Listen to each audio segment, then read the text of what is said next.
Hello people, just thought I'd give you a quick lesson on soldering. First, what you need to do, this is for soldering track. I've got the Tillig dual gauge here. It's got a coating on it to make it look a bit weathered, and then I've got just some normal Pico HON 3.5 track, nice and shiny. I'll show you how to solder a bit of track. First of all, the soldering irons we're going to use is a Duratec 25 water. You can buy that from JCar Electronics. They're pretty cheap. I think they're about 20 bucks. I've had that one for a few years. And the second soldering iron I'm going to use is going to be my homemade resistance soldering iron. This is, once again, it's using an electrical current rather than just heating up the whole element. It only heats up at the tip. So I'll show you how to use that later on. Also, what you're going to need is some Baker's soldering fluid. Now this you can buy from Bunnings, pretty cheap. You know, that lasts you ages and ages. And also a brush to paste on the liquid flux.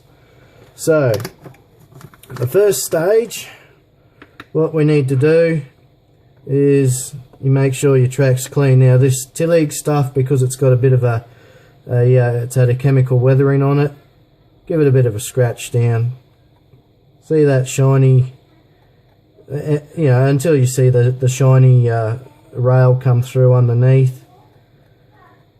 You give that a scratch, and we'll do it to a few of them here, a few spots. That way I can show you how to do it.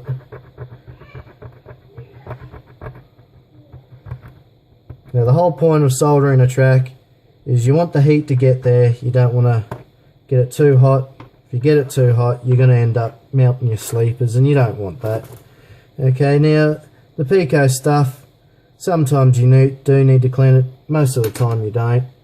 So the next stage is grab your flux, put a little bit on the old paintbrush there. Give it a little bit of a dab in a few spots, and you can do the same, and you know, I'll do the same on the other one here. Okay, so we got solder on there.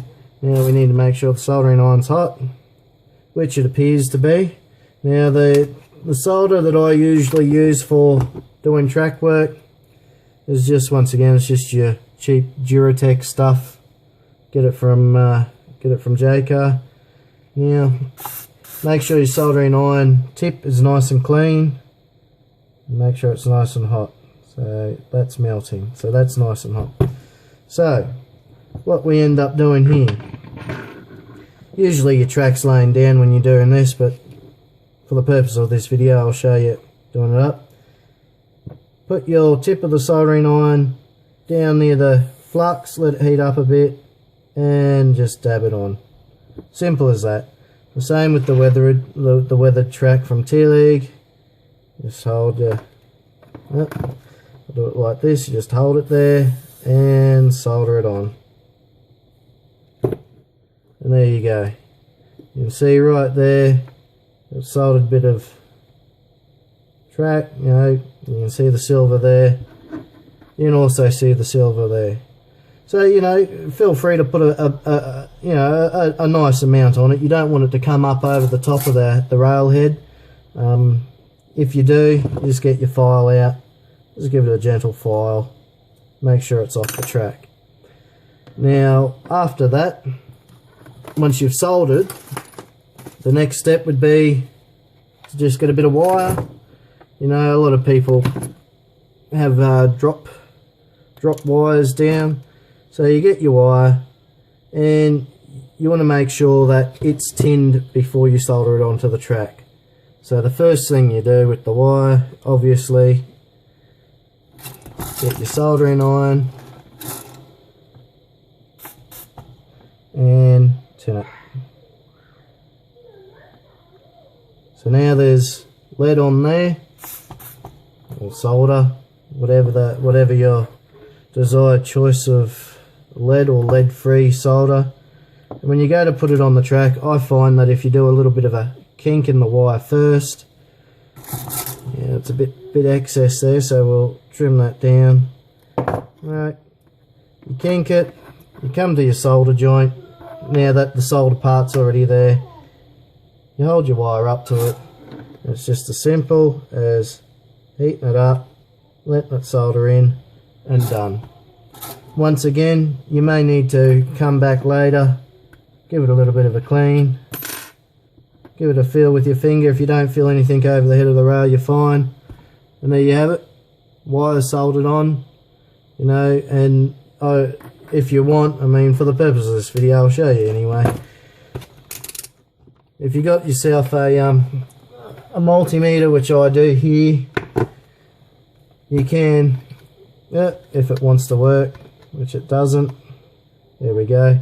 You can also test the connectivity through it, where that's got perfect conductivity through that, so you know it's not a dry joint. Now to the next part, the resistance soldering iron. Now the resistance soldering iron is a bit different. Resistance soldering iron requires an electrical current to be on the part that you're soldering. So you know, I've got two wires here because the current, I've got two wires because of the current being so high and didn't have thick enough wire, so I just put the two clamps on there. Okay, now what we do here is we grab our resistance soldering iron. I demonstrated this once before. You can see a bit of smoke coming off that. It's instant heat. You can touch it afterwards, you can zap it down here, you can come back, you can touch it, doesn't hurt. You know, and to get it done on the track, you can do the same thing. Make sure you disconnect your transformers and your DCC units and take everything off the track, because this is putting an electrical current through the rail and you don't want to blow things up. So all you do here, once again, it's the same principle. Hold it down there, you'll hear it sizzle, and on goes the solder. Easy as that. Once again, touch it, it's dry, it's not hot. You can touch that, it's not hot. So it's just a matter of knowing how to solder your components right. You know, once you master the technique of soldering, the sky's your limit when it comes to doing electrical jobs. You know, you can make electronic stuff. You can go and make kits. You know, it's up to you what you want to do with it, but you know, the sky's the limit. And there we go. Soldered on as well. So there you have it, folks. That's a quick tutorial on how to do a bit of soldering on your track. I hope this is handy to some of yous. I know it's a bit of a quick run through, but it just gives you a bit of an insight if you need to, you know, run drop leads like I have throughout my layout. Being DCC, you've got to have drop leads pretty much every meter or so, just to keep the electrical current at a nice consistency through the whole lot.